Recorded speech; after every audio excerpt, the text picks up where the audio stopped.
Hiya, fam. Welcome back. Hope you guys are having a great day. I'm Joe. I'm Dan. We're back with another reaction. It's another pitch meeting. Which one, Dan? This is the pitch meeting for The Lord of the Rings: The Return of the King. Been looking forward to that. Again, these are great movies, very well done, but apparently there's plot holes. Who'd have guessed? Yeah, let's go find out what they are this time. Cheers to you, fam. Enjoy. So, you have a third Lord of the Rings movie for He's me? still Yes, just sir, the guy I in white. do. And in this one, Sauron's finally gonna die. Oh, he is? Yeah, Wormtongue is gonna stab him, and he's gonna fall off a tower and die. Wow, that's gonna be great in the extended cut. Yes, it is. Yeah, if anybody wants to watch a longer version of the movie, that'll be great to have in there for sure. But he's like one of the Spoilers main ahead, bad guys, Dan. right? Oh, Yeah, I you're see saying that. it would be like really satisfying. Some might even say necessary to see the end of one of the main antagonists of the trilogy. Yeah, right, exactly. Yeah, it right, is.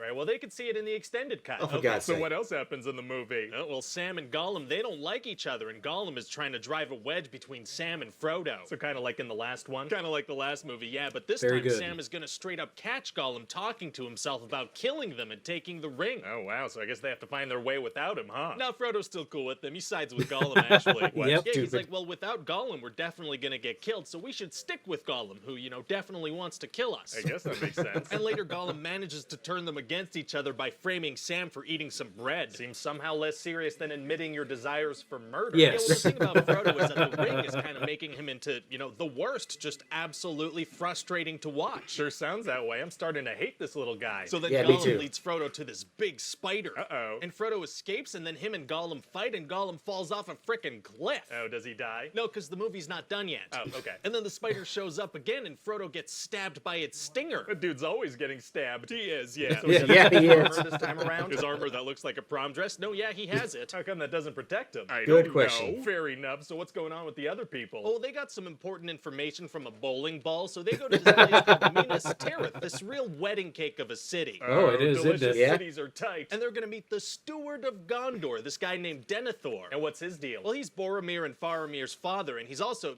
just insane. Oh, he is? Yeah, he sends Faramir to pretty much certain death, and then he eats food in a way that, is gonna make the cherry tomato industry have a rough couple of quarters. Well, their stocks are definitely gonna take a hit when this movie comes out. All right, okay. And Sauron's gonna attack, and they have, no soldiers, so they're in a bit of trouble. Wow, gonna be tough to take on Sauron's army. Actually, it's gonna be super easy. Barely an an inconvenience? No, I don't think so. Yeah, turns out a bunch of frickin' ghosts have an outstanding IOU to Aragorn's family, so he's like, come on, ghosts, let's go. Ghost ex machina, very cool, so nobody has to die. Actually, they only show up once a bunch of people have died. Yeah, that they're a makes bit late. Elrond only told him about it on the eve of the battle, so, there's a whole lot of slaughtering for sure. That frickin' elf has terrible timing. He's not the best, and he also tells Aragorn what's going on with Arwen. Which one is Arwen again? Oh, she's the one who's like, if Enya's music was a person. Oh, right. She's God. dying because her fate is tied to the ring now. What? Why? I don't know. I thought that might make it more interesting. Fair enough. And what's going on with Eowyn? Oh, yeah. Well, she's Mulan now. Oh, she is? Yep. She Think she pretends is, to be a yeah. man so she can go to battle, and she Oh. defeats this guy named the Witch King. Oh, yeah? Yeah, he's like, no man can defeat me. And she's like, I am no man. And she frickin' defeats him. Oh, got him on a technicality. Yep. She sure did, sir. And what's going on with Gimli and Legolas? Oh, well, they're gonna have this really funny thing where they're competing to see who can get the most kills. Right, that was their whole thing in the last movie, too. Yeah, it's the same thing again in this movie, except this time Legolas is gonna call Gimli his friend, so, maybe that's a character arc. Maybe. And then Maybe. that guy Denethor accidentally sets himself on fire and runs a mile to jump off a structure, a very athletic Human Torch. And then they win the battle thanks to the invincible ghost army. Amazing. But then they're like, oh crap, Frodo's not gonna be able to get past Sauron's army, is he? Oh, they just realized that? They did, so they're like, we'd better attack as, a diversion. Well, I guess it'll be pretty easy with that invincible ghost army. No, they let those guys go. Oh, they did? Aragorn Yeah, they set did. those guys free. Fate of the World is in the mix. Feels like maybe they could have squeezed another battle out of That's them. exactly what I think Gimli so. said. Then Sam and Frodo make their way up Mount Doom, and it's very difficult. So how do they get into the volcano? Well, once they get up, there's actually a very nice, convenient walkway. Well, you'd think Sauron would have guarded that, or, closed it up. At least a little gyprock. Yeah, well, he Maybe. doesn't use any gyprock whatsoever. Well, okay then. So Frodo needs to throw the ring in the fire, but suddenly he's like, you know what? It's mine. Oh, no. And then he puts the ring on, and he goes invisible, and Gollum jumps on his back. Oh, he's gonna need him to get all the way off his back. Yeah, he's gonna get all the way off that thing. Well, great. By biting off Frodo's finger and dying. Oh my god. Yeah, he falls all the way into the fire, and the ring gets destroyed along with him. Wow. Yeah, and then some eagles come pick up Sam and Frodo, and they fly away. Amazing. And then Frodo wakes up in bed, and he sees all his friends friends come in, and they're all super happy. Wow, wow, wow. Well, what a satisfying ending to a great trilogy. It should be, and yes. then Aragorn becomes king, and everybody bows to the hobbits. Oh, yeah, okay, yeah, no, that's a great place to end it, too. Very, very nice. And then the hobbits go back to the Shire, and nobody really seems to care about their big adventure, so it's a little weird. Can't help but notice you're still talking. Yeah. Sam falls in love, and he gets married. Okay, yep, sure, all right. And And then Frodo finishes writing his own book. Right, glad to hear somebody knows when to end things. And he calls it Lord of the Rings. That's the name of the trilogy that's somehow still going. And then Frodo and Bilbo and Gandalf, they got on a boat because they have some other places to go. Oh my god, was this whole thing just the first act of another adventure? And then as That'd be they interesting. sail off in the boat, we fade to white. Oh, we do. We fade to white. We fade to white. Wow. Okay, well, okay. So that's it?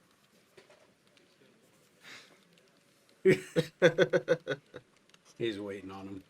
Well, I think it's a great trilogy. And then we go back to the Shire. And then we show Sam with his family, and there's a nice little voiceover from Frodo. Please stop. Please stop. And then that's it, we're done. I don't believe you. We're all done, sir. Roll credits. Is there a post-credit scene? There's not, no, it's all done. Yeah, I mean, you certainly squeezed a lot out of these books. Yeah, that's about all there is to say about Middle-earth.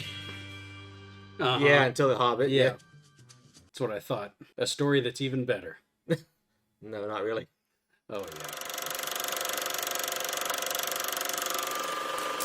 Well, he wasn't lying there. That thing just like kept going and going and going. I squeezed like 9 endings at the end, didn't they? I remember watching it in theaters, and like after the whole thing where they kinged Aragorn, like people were standing up in the aisles getting ready to leave, and it just kept going and going. It's like, when is this thing going to end? I remember the same thing too. Yeah. It's just the way it went.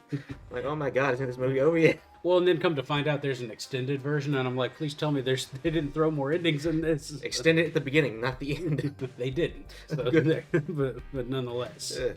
Jeez, they already extended the end. I'm like, you could have done the rest there. Now, they made such a good point there with the Army of the Dead there. Yeah. I'm like, yeah, you released these guys right before you had to go attack. You could have wiped out every orc in Middle Earth. Just keep these guys around to do the job. And then they'd be like, all right, once you've killed everything in there except for the 2 hobbits, Yeah. you're good to go. Yeah. You could bring peace to Middle Earth once and for all. Unbelievable. And you didn't take the opportunity. Needed more drama. No, he missed an opportunity there talking about Gollum falling off the cliff, because what they talk about in the last one about how Aragorn Fake out and- deaths. Yeah, people keep pretending to die and they don't. Yeah. They did the exact same thing with Gollum here, and he didn't actually point that out. And technically, they did it with Frodo and Sam too at the end, Mm-hmm. because it's like, because they could have ended it there on the mountain, They could have been swept up in the lava and it would have been over. but they didn't. So, Yeah. So a lot of you're right. More fake out deaths even in this one too. And it has always kind of bothered me too how Shelob got through his mithril armor. Like, if that saved you from a spear, why did it not work on a spider? I don't know. That's a good point. That's something I actually have thought about before he mentioned it. It's like, that didn't make much sense. I never asked myself. I thought he might have gotten jubbed, like maybe in the arm or right here or something. Where Well, sure, the arm or the leg or something would have made sense, but it hit him like dead center in the stomach. Yeah, that should have got him, huh? Yeah, One of Middle Earth's mysteries. yeah. And yeah, that's definitely a plot hole. So The whole thing with like Denethor just being this crazy guy in charge of the land. It's like, how does anybody respect you as a leader? You make terrible decisions. yes, You act like a slob. Like, surely somebody else can come along and say, yeah, I think I can do this better than you, get out. just like the line of succession for the kings, there was a line of succession for the stewards as well. Is that how it works? I figured stewards were like a assigned position. Oh, maybe. Well, in that case, fam, you caught me talking straight out of my anatomy. Yeah, I'm just assuming. I don't know how it works in Gondor, okay? If it wasn't him, it would have been one of you guys that corrected me on this, but still. Yeah. Maybe it is, maybe it isn't, but he definitely feels to me like somebody who had a silver spoon in his mouth from the beginning, just by the way he eats alone, and also by the way he delegates people out to go just die easily. Yeah. It's like he has no thought towards preservation of his people, of his men, really just himself. He never really comes down off of his high tower because it's unsafe down there. Yeah. So Like, yeah. like the man made no effort whatsoever to protect Minas Tirith when the orcs showed up. No. Like, he could have called for Rohan to help them out. He could have, organized some defenses. He could have got like a militia going out of the townspeople. He did nothing. He just sat there. He did. Gandalf had to do it all for him. Well, then it was a good thing Gandalf was there, because that city would have been overrun for sure. Yeah, So, yeah. that vision that Mary had in his head about seeing the white tree burning, that probably would have happened if Gandalf hadn't showed up. Probably. everything would have been burning, and it would have been burning really fast. Yeah. So, but they put up a fight. They held their ground and they outlasted. They didn't make it past the second level. Yeah. So, You had a really good point too about them having Saruman's death in the extended version and not the theatrical version. yeah. You'll see it one day when we watch it. Like I knew what happened, but it's one of those things where like he's a principal character in the show. Why would you not show that in the theatrical version? Beats me. Well, in the theatrical version, he never knew he died. He was just they just kept him under guard. Yeah. All the things you could have showed, that was probably something you probably should have. That would have been great in the theater. That Yeah. whole scene, because that was an incredible scene they Yeah. put together. So And I've heard all the stories too about, you know, Christopher Lee giving them direction on how to make it work because he's actually seen people get stabbed in the back. yeah, no, absolutely. But the other thing is, even just like in the battle for Minas Tirith, it's extended as well, and it's extended beautifully. Good. Yeah, it's glorious. With like it's bloody, it's a massacre, it's all that stuff. Like you see like an unglamorized war there. Now, that's why I want the extra content right there. Yeah, so you'll enjoy it. It looks like a place you don't want to be anywhere near. All right. All right. You saw it. We all know it's there. But if there's things that we missed that you enjoyed about this pitch meeting, by all means, let us know, guys, in the comments there. Love to hear your thoughts as always. But as always, if you're brand new, please consider liking the video, subscribing, hitting the bells to receive those notifications, checking us out on all those things, and liking and subscribing again. And until next time, this is Cocktail Flicks. I'm Joe. I'm Dan. And we'll catch you on the flip side. Cheers to you, fam. Cheers to you, Dan. Cheers to you, Joe. Later, y'all.